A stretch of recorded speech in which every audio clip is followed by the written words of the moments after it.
खिलाफ सख्त action. CCS की मीटिंग में 5 बड़े फैसले लिए गए। पाकिस्तान के साथ सिंधु जल समझौता किया गया सस्पेंड। सभी पाकिस्तानियों के वीजा रद्द किए गए। 48 घंटे में पाकिस्तानी नागरिकों को भारत छोड़ने के आदेश दिए गए हैं। भारत में पाकिस्तानी दूतावास बंद किया जाएगा। 48 घंटे में पाकिस्तानी राजनयिकों को भारत छोड़ने का भी कहा आदेश। पाकिस्तानी उच्चायोग में सैन्य सलाहकारों को 1 हफ्ते के अंदर भारत छोड़ने के लिए कहा गया। अटारी बॉर्डर चेक पोस्ट को भी बंद करने का फैसला। बैठक में गृह मंत्री अमित शाह, रक्षा मंत्री राजनाथ सिंह और विदेश मंत्री एस जयशंकर शामिल हुए। आतंकी हमले में आगे की रणनीति पर चर्चा हुई। केंद्र सरकार ने आज सर्वदलीय बैठक बुलाई है। रक्षा मंत्री राजनाथ सिंह बैठक की अध्यक्षता करेंगे। रक्षा मंत्री राजनाथ सिंह ने पहलगाम हमले को लेकर पाकिस्तान को दी चेतावनी। कहा कि आतंकियों से बदला लेगा हिंदुस्तान। आतंकी कहीं भी छिपे होंगे, उन्हें ढूंढ निकाला जाएगा। पहलगाम हमले को लेकर जम्मू कश्मीर के सीएम उमर अब्दुल्ला आज बुलाई सर्वदलीय बैठक। जम्मू कश्मीर के सभी सांसदों और विधानसभा में विपक्ष के नेता को भेजा निमंत्रण पत्र। आतंकी हमले के बाद सीएम उमर अब्दुल्ला की कैबिनेट की बैठक। घाटी की कानून व्यवस्था पर की गई चर्चा। अनंतनाग पुलिस ने 20 लाख के इनाम की घोषणा की। आतंकियों की सूचना देने वालों को मिलेगा इनाम। अमित शाह ने हमले में मारे गए लोगों को श्रीनगर में दी श्रद्धांजलि। पीड़ित परिवारों से की मुलाकात। अमित शाह ने अनंतनाग हॉस्पिटल का भी दौरा किया। आतंकी हमले में घायलों से मुलाकात की। जम्मू कश्मीर में सुरक्षा व्यवस्था को लेकर उपराज्यपाल ने की बैठक। डीजीपी, आईजीपी और सभी डीसी और एसएसपी में लिया हिस्सा। बैठक में एलजी मनोज सिन्हा बोले, आतंकियों के खिलाफ गृह मंत्री ने जो निर्देश दिए हैं उसका पालन करें। आतंकी हमले के बाद सुरक्षा बलों की बड़ी कार्रवाई। 250 से ज्यादा अंडरग्राउंड वर्कर्स से भी पूछताछ। पहलगाम हमले को लेकर बड़ा खुलासा। आतंकियों ने बॉडी कैंप से हमले का वीडियो बनाया। पहलगाम हमले में शामिल 3 आतंकियों के स्केच जारी किए गए। संदिग्धों में एक आसिफ फौजी का भी नाम सामने आया जो आतंकी है। पहलगाम हमले के पीछे लश्कर के डिप्टी चीफ सैफुल्लाह खालिद का भी हाथ। 2 महीने से चल रही थी हमले की तैयारी।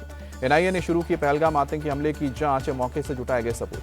पहलगाम आतंकी हमले पर पाकिस्तान के रक्षा मंत्री ख्वाजा आसिफ का बयान। बोले कि इस हमले से हमारा कोई लेना देना नहीं। पहलगाम हमले के बाद पंजाब में सुरक्षा व्यवस्था कड़ी की जाएगी। डीजीपी गौरव यादव बोले, हम जम्मू कश्मीर पुलिस और केंद्रीय एजेंसियों के संपर्क में हैं। आज कानपुर में शुभम द्विवेदी के परिजनों से भेंट करेंगे यूपी के सीएम योगी आदित्यनाथ। पहलगाम आतंकी हमले में मारे गए थे। दिल्ली में भी विनय नरवाल को दी गई श्रद्धांजलि। विनय के पार्थिव शरीर से लिपट कर उनकी पत्नी खूब रोई। हरियाणा के करनाल में नेवी ऑफिसर विनय नरवाल को अंतिम विदाई दी गई। श्रद्धांजलि देने के लिए बड़ी तादाद में लोग पहुंचे। आतंकी हमले में मारे गए दिलीप देसले का भी अंतिम संस्कार किया गया। पनवेल में उनके पैतृक गांव में हुआ। पहलगाम हमले में मारे गए सैयद आदिल हुसैन शाह को भी सुपुर्द खाक किया गया। फ्यूनरल में सीएम अब्दुल्ला पहुंचे। आतंकियों से अकेला भिड़ गया था सैयद आदिल। बंदूक छीनने की कोशिश की। गुजरात के भावनगर लाया गया यतीश परमार और उनके बेटे का पार्थिव शरीर। पहलगाम आतंकवादी हमले में जान गंवाई थी। पहलगाम आतंकवादी हमले में मारे गए शैलेश कथालिया का भी पार्थिव शरीर सूरत लाया गया। लोगों ने नम आंखों से विदाई दी। भुवनेश्वर में प्रशांत सतपथी को भी दी गई श्रद्धांजलि। उप मुख्यमंत्री कनक वर्धन सिंह ने नमन किया। पहलगाम आतंकी हमले में मारे गए कानपुर के शिवम द्विवेदी और नेपाल के सुदीप का पार्थिव शरीर बीती रात लखनऊ लाया गया। हवाई अड्डे पर उप मुख्यमंत्री ब्रजेश पाठक ने श्रद्धांजलि दी। उत्तर प्रदेश के उप मुख्यमंत्री ब्रजेश पाठक ने कहा कि आतंकियों की कायराना हरकत का मुंहतोड़ जवाब दिया जाएगा। शुभम द्विवेदी के पिता संजय द्विवेदी ने कहा, आतंकवादियों के खिलाफ सख्त कार्रवाई होनी चाहिए। पहलगाम आतंकी हमले में मारे गए दिनेश मरानिया का पार्थिव शरीर रायपुर पहुंचा। उप मुख्यमंत्री अरुण साव समेत कई लोगों ने श्रद्धांजलि दी। समीर गुहा का कोलकाता में अंतिम संस्कार हुआ। पहलगाम आतंकवादी हमले में जान गंवाई थी।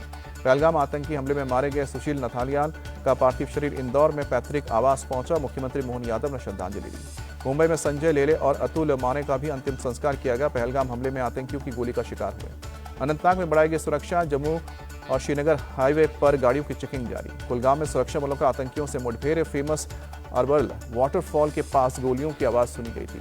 कांग्रेस ने पहलगाम आतंकी हमले की निंदा की। मल्लिकार्जुन खड़गे बोले, ये राजनीति का समय नहीं है।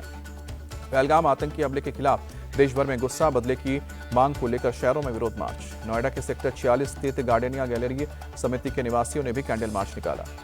ब्रिटेन के पूर्व पीएम ऋषि सुनक ने लिखा कि भारत के साथ शोक में इस वक्त हम साथ हैं। आतंक कभी नहीं जीतेगा।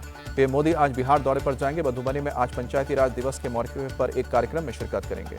पीएम मोदी देश भर के पंचायती राज संस्थानों और ग्राम सभाओं को संबोधित करेंगे। स्पेशल कैटेगरी के राष्ट्रीय पंचायत पुरस्कार भी दिए जाएंगे। प्रधानमंत्री मोदी करीब 13,500 करोड़ रुपए की परियोजनाओं की शुरुआत करेंगे। जनसमूह को संबोधित करेंगे।